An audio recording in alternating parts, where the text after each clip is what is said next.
Por favor, Elena Blanco y Gonzalo Oñoro, acudan a consulta, gracias.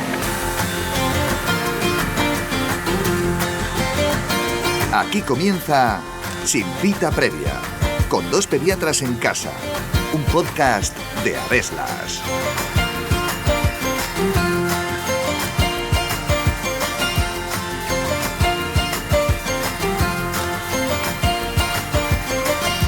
En muchas ocasiones nuestros hijos nos regalan un "no me gustan las verduras" cuando les preparamos un rico y saludable plato de judías verdes para cenar. En el mejor de los casos, a pesar de las reticencias, se las comerán sin decir nada más, mientras que en otros casos, que prueben un simple bocado será una tarea de titanes. Pero, ¿por qué es tan habitual que los niños rechacen ciertos alimentos? ¿Por qué otros dejan de comer de repente lo que comían antes con gusto? ¿Qué pueden hacer los padres para no llegar a esta situación o intentar mejorarla si sus hijos no quieren probar nada nuevo? Bienvenidos a Sin Cita Previa. En el episodio de hoy analizamos por qué a algunos niños no les gustan ciertos alimentos y cuáles son las claves para intentar revertir esta situación. Así que id preparando vuestro libro de cocina preferido porque empezamos.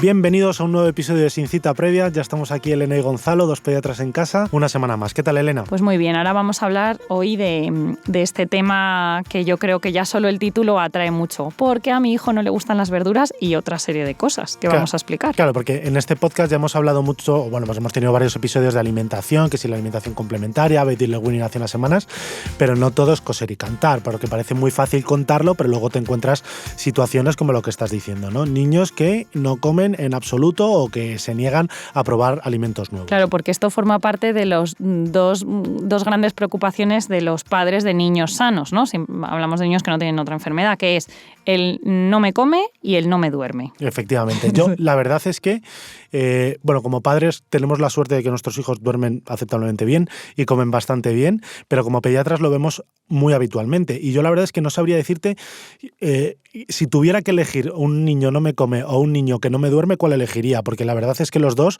desesperan a los padres. Así que bueno, a ver si en el episodio de hoy podemos dar alguna explicación al menos de por qué ocurre esto, lo de que los niños no quieran comer. Y qué cosas podemos hacer para solucionarlo. Mejorar la situación. Claro, ir mejorando. Eso es. La importancia de todo va a ser establecer una alimentación saludable, que es la base para una buena salud en el futuro. Sí, eso está más que comprobado, que los niños que comen bien de pequeños son adultos, futuros adultos, que tienen unos hábitos alimenticios adecuados. Con lo cual va a ser un trabajo, Elena, que tenemos que hacer desde que son bien chiquititos. Bueno, ¿qué les pasa a los niños pequeñitos? Que a partir de los 6 meses en los que se empieza la alimentación complementaria, pues ellos su leche les gusta, les parecía fenomenal. ¿Y qué pasa cuando empiezan con los nuevos sabores? Bueno, pues que claro, hemos llegado a los 6 meses en principio con un niño que solo ha comido leche, y la leche es un alimento dulce, ¿no? Y entonces esto es una cosa que viene de por decirlo así, un reflejo de supervivencia, una cosa de supervivencia que tenemos los humanos instaurada, ¿no? De cuando éramos cazadores recolectores y todo este tipo de cosas, que tenemos preferencia por los alimentos dulces y salados. Y esto es porque los alimentos dulces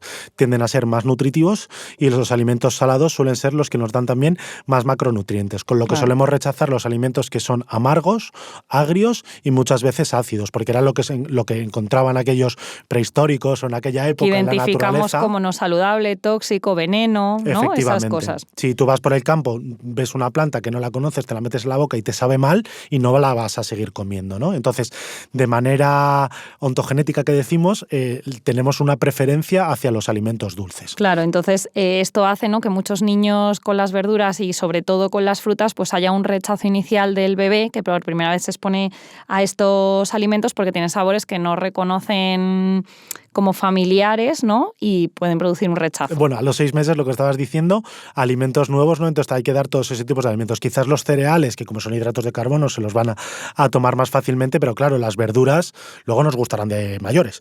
Pero es un alimento que en general tiende a ser un poco amargo, o una lechuga. Entonces muchas veces que el cerebro del niño entienda que eso no es algo perjudicial, cuesta, ¿no? ¿Y cuántas veces podemos tener que intentar dar ese alimento nuevo hasta que el niño lo acepta con gusto? Claro, pues a veces está descrito entre 10, 15, a veces 20 veces. Hombre, hay algunos niños que no necesitan tantas, por supuesto, pero no hay que cesar en este intento en un niño que es pequeñito, que entre en esta etapa de la alimentación complementaria, entre los 6 y los 12 meses, ofrecemos un alimento por primera vez y no lo toma de agrado o no lo quiere ni probar, pues hay que hacer intentos sucesivos, siempre sin obligar, pero ofrecer, de manera que llegue un momento en el que lo prueban y se puedan acostumbrar a este nuevo sabor. Claro, porque lo hablamos en el capítulo del desarrollo neurológico, el cerebro del niño, sobre todo en esta época, es moldeable, entonces esas preferencias que tiene inicialmente por lo dulce y salado, podemos acostumbrarle a estos sabores y que se queden para siempre. Sí que es verdad que si luego en un futuro deja de tener contacto con estos alimentos, el cerebro puede desaprender, por así decirlo, pero por eso es muy importante que desde el principio, claro, tengan contacto con estos alimentos para que su cerebro, justo en esta ventana de oportunidad, se acostumbre. Y por eso también decimos que los niños, sobre todo por debajo de los 12 meses, no se cocine ni con sal ni con azúcar, porque claro, si estás modificando el sabor de los alimentos, el niño no va a ser capaz de acostumbrarse a ellos. Claro, aquí hay dos detalles muy importantes. Es muy beneficioso el contacto precoz con todos los diferentes sabores, y aquí yo me lanzo en el sentido de a favor de Baby Led Weaning, porque desde el principio estamos ofreciendo sabores con su textura y su sabor de origen, ¿no? No es en una mezcla, pero ya hemos dicho que si no retrasamos la entrada de sólidos más allá de los 9 o 10 meses, tampoco suele ser un problema para los niños el hecho de que rechacen texturas. Y luego, y sabores, claro. Y luego otro tema es que los cereales industriales, ¿no? Los de las cajas, ahora ya poco a poco se va teniendo más cuidado con este tema, pero en el proceso de fabricación lo que hacen es que los hidrolizan, ¿no? Y sacan los azúcares libres, de manera que al final ese alimento es súper dulce, ¿no? Entonces, si estamos exponiendo al bebé a este sabor hiper mega dulce, porque eso realmente es una cosa que está buena, ¿no? Yo lo he probado, las papillas de los bebés, y es una cosa que es muy agradable de comer, pues si estamos exponiendo al bebé a este sabor tan dulce en etapas tan precoces como desde los 6 meses, pues claro, estamos modificando al cerebro del niño, ¿no? Para que sepa que eso es bueno y eso es lo que le está bien y lo que se come fenomenal, y lo que ya es luego la verdura o la papilla de frutas, pues ya no tan bien, ¿no? Entonces, bueno, siempre evitar este tipo de cereales por este alto contenido en azúcar, que no es que se lo echen, pero sí que en el proceso de fabricación, pues al final tienen gran cantidad de azúcares. Y otra cosa muy importante que has dicho un poco en pinceladas, no forzar a los niños, ¿vale? La alimentación, estamos hablando ahora de niño muy pequeñito, ¿no? La alimentación complementaria, cuando tiene contacto inicialmente con esos alimentos nuevos. Entonces es muy importante la relación que crea el niño con el hecho de comer, ¿vale? Si estamos obligando a un niño a comer y las comidas se vuelven en una pelea continua, el niño va a generar un rechazo a los alimentos, ya no solo por el sabor, sino por las circunstancias que hay alrededor de la comida, y va a ser mucho más difícil que ese niño luego acepte comer de buen grado, ¿no? Entonces aquí yo sí que, y también lo digo a favor del Baby Led Weaning, es muy importante que los niños toquen, que sientan, que haya un ambiente, por decirlo de alguna manera, jovial alrededor de la comida, sino que no parezca un castigo. Y bueno, estamos hablando de que es alimentación complementaria, con lo cual la leche sigue teniendo mucho papel. Entonces, bueno, poquito a poco, pues siguen teniendo la leche para comer. Si es verdad que si nos acercamos hacia los 12 meses y el niño come muy poca cosa, pues bueno, a lo mejor hay que vigilarlo. Y es aquí donde digo, pues que para eso está el pediatra, para hacer controles. O sea, que si un niño va comiendo poco y os parece que a lo mejor no está ganando peso adecuado, pues bueno, ahí está vuestro pediatra, que os puede ayudar para daros alguna recomendación y qué cosas podéis modificar para intentar que mejore el hecho de que cuando son todavía muy chiquititos, que no coman bien. Claro, sí que me ha gustado y que me gustaría recalcar es que comer también tiene una parte social muy importante, ¿no? Por eso también compartir lo que has dicho, compartir la mesa, compartir la comida con iguales, pues con hermanos o comer en familia, pues todo eso va a hacer que los niños pues se acostumbren a comer en un buen ambiente y que todas las sensaciones que estén generando pues sean positivas, tanto en el aspecto nutricional como en el social. Y en ese sentido también muy importante recordar que los niños se adaptan a todo. Entonces, la preconcepción que podamos tener los adultos de esto no le va a gustar al niño porque son unas alcachofas, por ejemplo, se lo has preguntado al niño, te ha dicho que sí, te ha dicho que no, se lo has dado a probar. O sea, que tampoco neguemos... ¿Y cuántas veces se lo has dado a probar? Porque a lo mejor con una o dos no es suficiente para sacar una conclusión. O sea que, bueno, y también pasa con los trozos, ¿no? Esto va a ser incapaz de que se lo coma porque es en trozos. Pues no, que los niños muchas veces están preparados. Entonces, no neguemos esa posibilidad a los niños para que ya desde el principio pues tengan contacto con esos alimentos para facilitar el proceso.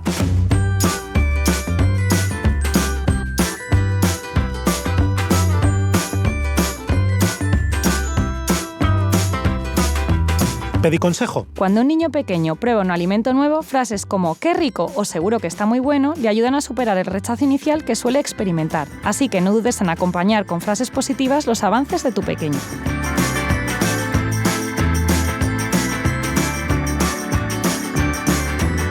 Bueno, y si pasamos a esta relación con las texturas y los sabores en niños de 2 a 4 años, pues ya la cosa se complica un poco, ¿no? Porque había muchos niños que hicimos muy bien la alimentación complementaria, que eran niños que comían de todo, que al año prácticamente estaban comiendo pues todos los tipos de verduras, de texturas, de sabores. Encima se los tomaban sin sal, o sea que en principio tienen como un paladar muy bien hecho, ¿no?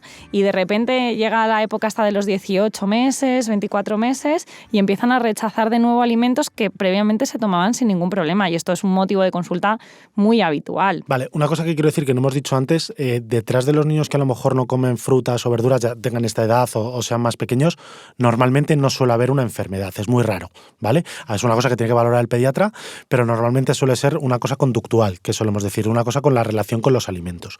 Pero sí que es verdad que llegan los 2 años, lo que tú dices, y nos encontramos con la adolescencia, es decir, la adolescencia de los 2 años, ¿no? Que es un periodo de la vida en la que el niño empieza a fraguar su personalidad y quiere dejar muy claro lo que le gusta, lo que no le gusta, y además nos lo dice y nos lo quiere demostrar. Y claro, con la comida y las cosas que le gustan, pues lo tienen ahí para hacerlo. Pues yo creo que es sobre todo por esta parte tan importante, ¿no? del acto social, pues de la rebeldía, en los momentos en los que comparte con su familia, pues esto como tiene esta pinta que pues no me apetece hoy comérmelo, porque muchas veces muestran desagrado con el tomate un día, pero la semana siguiente se lo vuelves a poner y el tomate se lo toman allí sin ningún problema. O sea que bueno, que es una cosa más de hoy no me tomo esto porque no me apetece. ¿Y eso qué se puede hacer? No, es que además el no que estás diciendo es seguramente la tercera o cuarta palabra que aprende a decir un niño. Serían agua, papá, mamá y no. Y entonces no, y con un niño de 2 años no se puede negociar prácticamente. O sea, cuando se encasilla es muy difícil sacarle de sus 13. Claro, entonces esto supone un problema para muchos niños, aunque en la mayoría, sobre todo aquellos que estaban acostumbrados a tomar todo tipo de alimentos, pues suele ser cuestión de no forzar, pero seguir insistiendo, ¿no? En ponerlo a diario en la comida o varias veces a la semana, hasta que al final conseguimos que lo prueben, hacer un refuerzo positivo y probablemente pues en las siguientes ocasiones lo conseguiremos. Sí, que sigan en contacto con esos alimentos que tomaban bien y que de repente dicen, pues no me gusta el tomate. Pues es que si no siguen teniendo en el plato tomate, aunque solo sea comer un trocito, claro, su cerebro, que es lo que habíamos dicho antes, puede desaprender. Entonces es muy importante que aunque nos lo rechacen, sigamos ofreciéndolo, generando un buen ambiente, no una pelea, para que el niño siga teniendo la oportunidad de que le vuelva a gustar, por así decirlo. Claro, lo que iba a decir al hilo de esto es que había niños que no tenían ningún problema y que llega un momento en el que no me lo quiero comer y tal, esos normalmente en cuestión de pocas semanas o de pocos meses conseguiremos llegar a la situación inicial, que eran niños que más o menos comían de todo, ¿no? Pero el problema es con los niños en los que han sido muy restrictivos desde el principio, que encima no hemos conseguido superar esa fase y llega este momento y todavía es que se plantifican y no comen nada más, ¿no? Eso yo creo que es los que suponen más problema y son los que nos debemos los pediatras volcar con ellos en especial, de dar buenos consejos a la familia, intentar intervenir a tiempo, porque si no son niños que a lo mejor llegan a los 4 años y solo comen purés. Claro. Por ejemplo. Y es que además en esta época de la infancia se genera hay un proceso muy habitual que es una cosa que llamamos los pediatras o los psicólogos infantiles, que es neofobia, que es el miedo por las cosas nuevas, ya no solo en la alimentación, cualquier cosa, pues un familiar que a lo mejor no conoces, que puede ser una persona de confianza, el niño no se quiere quedar con él, pues con la comida pasa 3/4 de lo mismo, simplemente como es algo que no conoce, dice que no se lo come. Y si consigues a lo mejor que pruebe un pelín, dice, ostras, pues está bueno, claro que lo quiero ahora. Pero entonces, o no está tan malo. O no está tan malo y se lo come. O sea que la neofobia es algo frecuente. Entonces ahí sí que interviene mucho el intentar mezclar algo que le gusta o que conoce con un alimento, que aunque sea un alimento que le hayáis dado, por ejemplo pollo, pero en otra textura, para que pueda mezclar las dos ideas y no le sea tan difícil aceptarlo y superar esa neofobia. Claro, y aquí hemos traído una serie de consejos que pueden ser de utilidad a los que nos estáis escuchando para estos niños en torno a los que llamamos los preescolares, pues 2, 3, 4 años incluso, que se plantan y dicen, pues ya no me lo como, ¿no? Pues qué cosas podemos hacer. Una de ellas es lo que ha dicho Gonzalo, es poner en el plato siempre una cosa que reconozcan y que sepamos que se van a comer bien, con una a la que a priori no van a mostrar mucho agrado, ¿no? Sí, y otra muy importante es la negociación funciona fenomenal con los niños de esta edad, cosa que no podíamos hacer con los niños pequeñitos, ¿no? Por debajo del año, en la que, bueno, pues si te comes las verduras, si te comes esas judías verdes que te hemos preparado que no te gustaban o por lo menos pruebas unos bocados, pues tienes una compensación, la que queráis, no hace falta que sea una compensación, un refuerzo con comida, puede ser, pues nos vamos a dar un paseo en familia, o puedes utilizar la bicicleta aunque hoy no haga tan bueno, pues ese tipo de cosas con los niños suele funcionar. La negociación con el método de recompensas, que en la comida es muy útil, pero también se puede utilizar para otra serie de para cualquier proceso en el que el niño no quiera hacer cosas algo. que se plantan, ¿no? Pues, por ejemplo, yo siempre digo un calendario de estrellitas en el que si rellenamos 5 estrellitas esta semana de te lo has comido, no hace falta que sea todo, si es que simplemente con que pruebe un bocado ya es una victoria y hacer mucho refuerzo positivo, pues si llegamos a estas 5 estrellitas tienes una recompensa, ¿no? Que evitar que sean recompensas de comida. Perfecto, eso es lo que había dicho antes. Pero y esto que acaba de decir Elena es súper importante, o sea, un niño que come mal un bocado de un alimento es una victoria. O sea, yo me acuerdo cuando hacíamos la residencia, Elena, que había una logopeda especializada en trastornos de la conducta alimentaria de niño pequeño, que al final es lo que le pasa a estos niños, que lo decía, además hacía el refuerzo positivo, me acuerdo yo, a mí me volaba un poco la cabeza, hacía el refuerzo positivo con gusanitos, que dices, jolín, en un hospital, en un sitio con alimentación saludable, pues a veces en niños muy complicados es sí, como son lo niños que tienen hacer, trastornos de verdad. Eso es, pero lo decía, se ha comido 3 judías verdes y es la primera vez que lo hace después de 2 meses de consulta. Pues eso es una super victoria. Pues en casa lo mismo, si es un niño que rechazaba el tomate y que no ha querido el tomate, si se come medio trocito de tomate, pues su cerebro poquito a poquito lo va a conseguir. Claro, tampoco pensemos que va a pasar de todo a nada simplemente por ofrecerle ir a comprar unas cartas de Pokémon, claro. Claro, bueno, igual para más mayores ese método es el que les vale. Bueno, y otras cosas que se pueden hacer, que yo creo que también pueden ser muy útiles, es ponerlo bonito en el plato, ¿no? Que la comida entra por los ojos, ¿no? Claro, pues ponerlo divertido, a veces incluso poder hacer una carita, ¿no? O cosas así con los alimentos que les pueda apetecer comer, que ellos intervengan en el proceso de cocinado.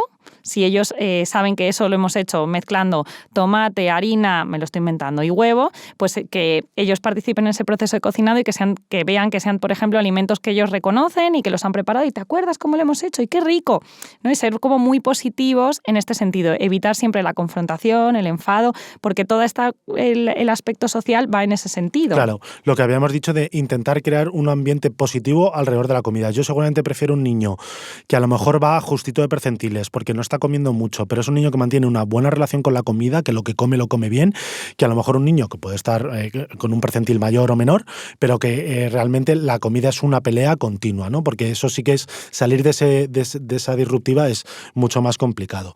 Entonces, y aquí quiero hacer un inciso, forzar no, pero insistir sí. O sea, sobre todo para vencer esa neofobia. Hay veces que hay que decirle al niño, cómetelo y estar toda la comida, cómetelo. No me estoy refiriendo a meterle la comida en la boca.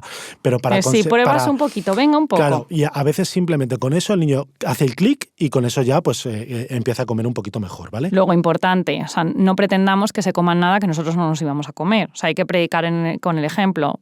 Comer en familia y todo lo que ponemos en el plato se lo come todo el mundo, no vale que diga el papá o la mamá, bueno, yo esto no, que no me gusta, o sea, eso prohibidísimo. Claro. Claro. Y ya no solo papá y mamá, sino que los niños que son hermanos pequeños, pues cuando ven comer a sus hermanos mayores esos alimentos que a lo mejor no les gustan, dicen, oye, pues a lo mejor si se lo está comiendo mi hermano es que esto no está tan malo.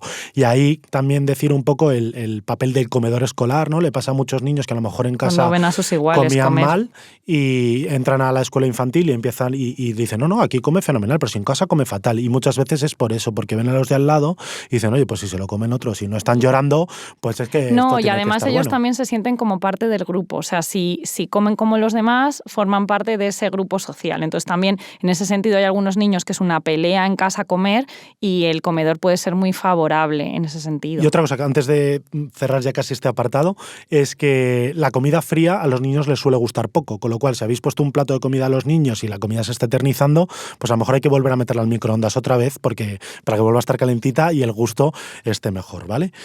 Y otra cosa muy importante es, estamos hablando de la recompensa, de crear un ambiente positivo, no hay que suplir los alimentos que se come un niño con comida insana. O sea, si el niño, en España por lo menos, es muy difícil que un niño se desnutra porque no quiere comer ciertos alimentos, pero si lo suplimos con alimentos que no son sanos, por ejemplo, voy a decir galletas industriales con muchos azúcares, batidos y ese tipo de cosas, o muchos fritos, al final vamos a estar generando un problema por el otro lado. O sea, va a ser un niño también con hábitos alimenticios que le van a dar tendencia a la obesidad o el sobrepeso. Si el mantenimiento de la nutrición se hace a base de alimentos insanos, pues ese mantenimiento de peso va a ser un foco, ¿no?, de obesidad en el futuro. Eso es, y también son hábitos de vida insanos para el adulto futuro, ¿no? Pero bueno, Elena, y todos estos consejos son como así, muy de estar por casa, por así decirlo, pero hay niños que nos lo dicen, lo he probado todo y sigue mi hijo sin comer. Creo que realmente tengo un problema. Y pesas al niño y bueno, a lo mejor va justito de peso y tal, pero es un niño que realmente rechaza la alimentación y por mucho que lo han intentado los padres, no conseguimos que ese niño abra la boca, ¿no? Que dice que cuando llega la comida, cierra la boca y no quiere comer absolutamente nada. ¿Qué hacemos con esos niños? Bueno, pues hay niños que realmente tienen un problema, que es una enfermedad derivada de esto, que suele ser un tema más psicológico que otra cosa, que es un trastorno de conducta alimentaria del niño pequeño, que ya lo ha dicho Gonzalo previamente, y esto es importante identificarlo de forma precoz y para hacer una intervención y un tratamiento para evitar que esto se cronifique y se prolongue en el futuro. Entonces suelen ser departamentos multidisciplinares en el que intervienen pediatras, nutricionistas, logopedas, psicólogos, en el que se hace una intervención a muchos niveles en las que poco a poco se va consiguiendo que el niño se abra a probar alimentos, a hacer la transición a los sólidos, por ejemplo, y a tener una nutrición que le permita tener una buena salud en el futuro, que eso es fundamental. Sí, es lo que los pediatras tendemos a llamar la consulta del niño no me come, que suele haber una en todos los hospitales, ¿no? Y a lo mejor es un poco infantil decir ese nombre, pero bueno, realmente lo que le pasa al niño. No tiene una enfermedad, pero es un niño que no me come. O hemos llegado a una edad y solo come 4 cosas concretas. Entonces esos niños son valorados por un equipo multidisciplinar que pone una, entre comillas, terapia. O sea, son niños que van al hospital a aprender a comer. Ya has dicho el logopeda, también los psicólogos, porque hay mucho... Pero el logopeda, que habrán dicho algunos padres, el logopeda, ¿qué pinta aquí? Pues que el logopeda es el que se encarga de todo lo que tiene que ver con la deglución, la cavidad oral, y suelen ser especialistas que hacen este tipo de cosas. Sí, son niños que muchas veces pues han tenido algunos experiencias malas con alimentos, atragantamientos, ¿no? Pues ya se niegan a tragar y entonces luego llega un momento que ya no lo saben hacer. Pues cómo se hace una terapia de la musculatura de la musculatura de la boca, con la que, bueno, todo eso en conjunto pues consiguen soluciones muy buenas. Pero claro, esto es importante que los pediatras lo identifiquemos bien en consulta y a tiempo para hacer una intervención precoz cuando de verdad existe un trastorno y no solo un tema de conducta básico que se arregle con estos consejos de estar por casa. Y sobre todo darle la importancia que tiene. O sea, quiero decir, no podemos dejar, o por lo menos los pediatras que hacemos las revisiones del niño sano, no podemos llegar a las revisiones de 5, 6, 7, 8 años con un niño muy restrictivo, porque es lo que hemos dicho, eso es un problema para el futuro, un adulto que no se va a alimentar bien, ¿no?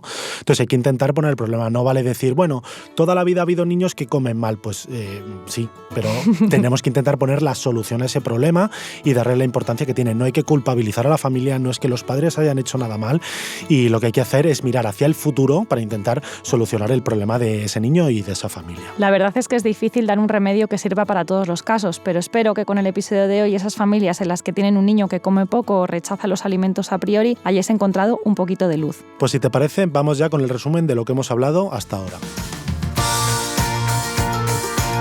El cerebro infantil tiene preferencia por lo dulce y lo salado, aunque esta preferencia es modificable a través de la experiencia. Durante la alimentación complementaria pueden necesitarse hasta 10 o 15 intentos para que un niño acepte de buen grado un alimento nuevo. Hasta que llegue ese momento de aceptación es preferible que el niño tenga una buena relación con la comida a que odie la hora de comer. Hacia los 2 años suele darse una etapa en la que el niño rechaza cosas que ya le gustaban o en la que no quiere probar cosas nuevas, pero mantener el contacto con esos alimentos es muy importante. En el caso de que tu hijo sea muy restrictivo, no dudes en pedir consejo a tu pediatra para que te pueda orientar en caso de que sea necesario hacer una intervención nutricional.